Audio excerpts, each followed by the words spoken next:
자, 이번 시간은 수요 법칙이 성립하는 이유 또는 수요 곡선이 우아향하는 이유, 이것에 대해서 보겠습니다. 첫 번째는요, 우리 아까 했던 순서대로 좀 먼저 하시죠. 책의 순서를 잠시 바꾸셔서 72페이지를 먼저 가보세요. 거기에는 한계효용이라는 게 나와요. 제가 수요 법칙이 성립하는 이유 세 가지를 얘기했었죠. 첫 번째는 한계효용, 체감의 법칙. 두 번째는 대체효과 플러스 소득효과. 세 번째는 기회비용의 원칙. 먼저 한계효용이라고 하는 것은 이런 겁니다. 효용이란 재화나 서비스를 소비함으로써 얻는 만족을 가리킵니다. 만족이죠. 그럴 때 빵을 소비함에 따라서 만족을 얻는다고 가정할까요?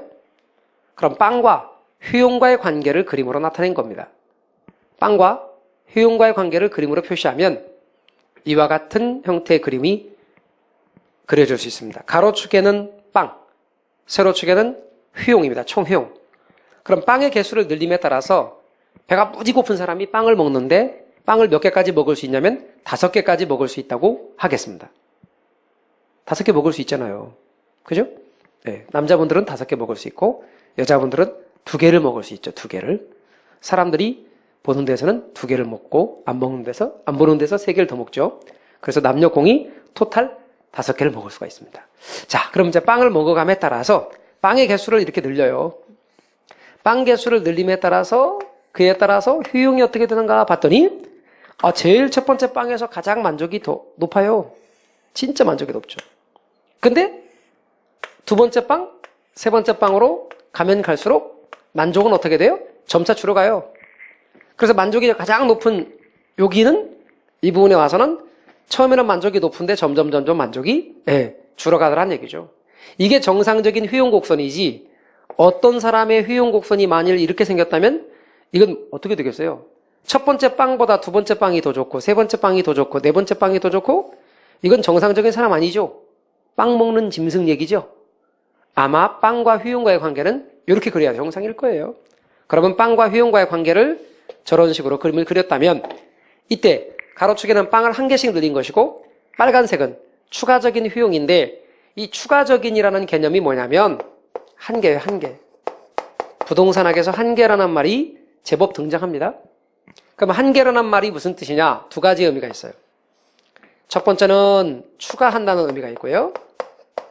추가적. 두 번째는 경계의 의미가 있어요. 경계.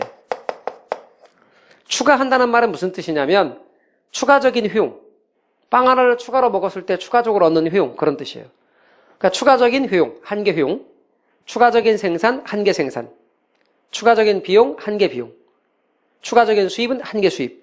추가라는 말은 한 개라는 말이 자체가 추가라는 의미다. 추가한다는 뜻이다. 그래서 추가적인 이런 의미를 알아두십시오. 두 번째는 경계의 의미가 있어요. 경계.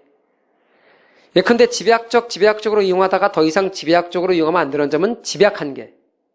조망적으로 이용하다가 더 이상 조망적으로 이용할 수 없는 점은 조망 한계. 여기 택지와 농지의 경계상에 있는 토지. 그런데 어디 쪽에 있냐면 택지 쪽에 있는, 택지 끄트머리에 있는 땅. 택지 끄트머리에 있는 땅. 이걸 뭐라고 말하냐면 한계지. 택지와 농지의 경계상에 있는 땅. 한계지. 한계 입지. 입지 잉여가 발생하는 곳과 그렇지 않는 점의 경계가 되어지는 점. 한계 입지. 이런 것들을 전부 다 한계란 말로 씁니다. 한계는 경계의 의미다. 이렇게 알아두십시오.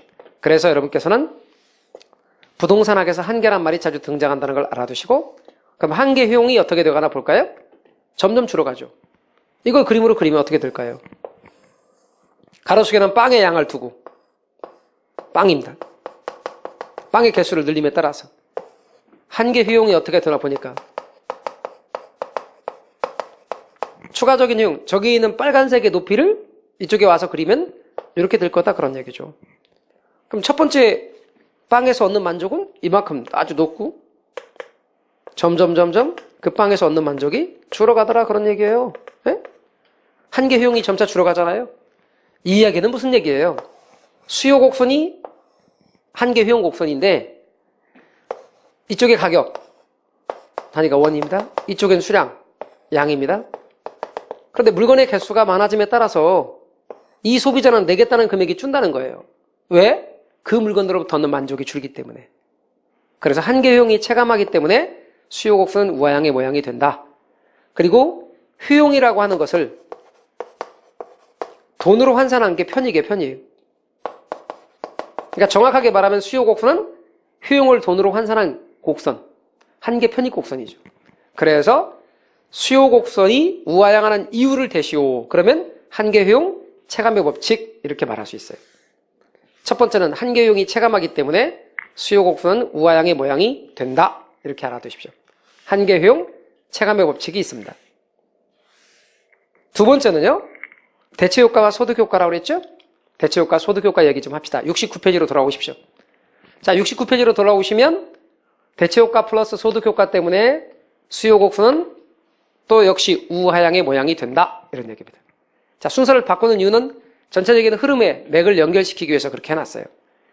자, 그래서 대체효과와 소득효과를 더한 효과를 가격효과라 그래요. 그런데 대체효과 플러스 소득효과를 가격효과라 하는데 이 대체효과, 소득효과와 가격효과에 대해서 설명하기 위하여 이런 예를 들어보잔 말이에요. X라는 재화가 있고 Y라는 재화가 있다고 가정하잔 말이에요. 그런데 X가 얼마냐면 X라는 게 400원이래요. 400원. 400원짜리 5개 샀대요. 5개. 그리고 Y가 얼마냐면 200원이래요. 200원. 그리고 200원짜리 5개 샀대요. 그럼 토탈 얼마 있어야 되냐면 3,000원 있어야 되거든요. 그런데 이 중에서 X만 가격이 하락했대요. 400원에서 200원으로. 요게 200원으로 하락했다. 200원이래 이제 200원. 얘가 200원이 되면 똑같이 5개를 사고도 얼마만 있으면 되냐면 2,000원만 있으면 돼요. 그러니까 실질적으로 소득이 1,000원만큼 증가한 셈이죠. 실질적으로 소득이 1,000원만큼 증가한 셈이다. 따라서 우선 먼저 보면 X의 가격이 하락하게 되자, X가 하락했죠? X의 가격이 하락하게 되자 Y가 상대적으로 비싸졌잖아요. 비싸진 Y를 줄이는 대신에 싸진 X를 늘린다. 이게 대체효과예요. 앞으로 대체효과는 비싼 걸 줄여서 싼 걸로 늘리는 거예요. 비싼 것을 줄여서 싼 걸로 늘리는 것, 이게 바로 뭐냐면 대체효과다 이런 얘기죠. 그래서 얘를 줄여서 얘를 늘리는 것, 이게 대체효과입니다. 대체효과. 어이구. 대체효과의 경우를 구분을 여러분이 해놓으시면 좋겠습니다. 자, 그러면 이제 X 가격이 하락하면 X 수요량이 증가하는 것, 이게 대체효과다. 요거. 자, 이번에는 소득효과의 경우를 봅시다. 소득효과라고 하는 것은 뭐냐? 소득효과란 X의 가격이 하락했어요. X의 가격이 하락했어요. 이렇게. X의 가격이 하락하면 실질적으로 소득이 증가했어요. 실질 소득이 증가하면 보십시오. X 가격이 하락하자 200원으로 하락하자 실질적으로 소득이 1,000원만큼 증가했죠. 그러니까 실질 소득의 증가로 인해서 가격이 하락하니까 실질 소득의 증가로 인해 정상제는 수요를 늘리고 열등제는 수요를 줄이고 중간제는 수요가 불변이다. 그래서 이 관계를 여러분이 정리를 해 놓으셔야 됩니다. X 가격이 하락하면 정상제라면 수요를 늘릴 것이다. 열등제라면 수요를 줄일 것이다. 중간제라면 불변일 것이다. 재화의 종류에 따라서 달라진다는 것이에요. 우리 대체효과와 소득효과를 기억할 때 이렇게 하십시오. 앞으로 대체효과 기억할 때는 어떤 물건의 가격이 하락하면 대체효과는 그 재화의 수요를 반드시 증가시켜요. 수요법칙 성립을 가능하게 만드는 건 대체효과예요. 어떤 물건의 가격이 하락하면 그 재화의 수요를 반드시 증가시켜요. 그런데 소득효과는 재화의 종류에 따라서 달라져요. 그래서 기억할 것 첫 번째는 우리 교재에 그런 내용들을 알아두십시오.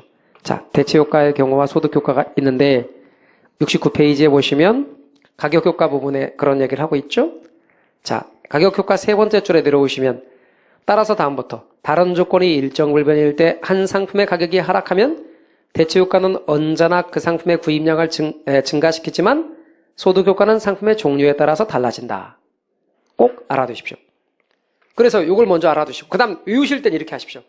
대체효과는 그 재와는 반대로 움직이지만 아까 대체재, 두 재와 간의 대체재일 때는 어떠했어요? 서로 다른 재와 간의 방향이 같은 방향일 때 대체재라고 그랬죠? X, Y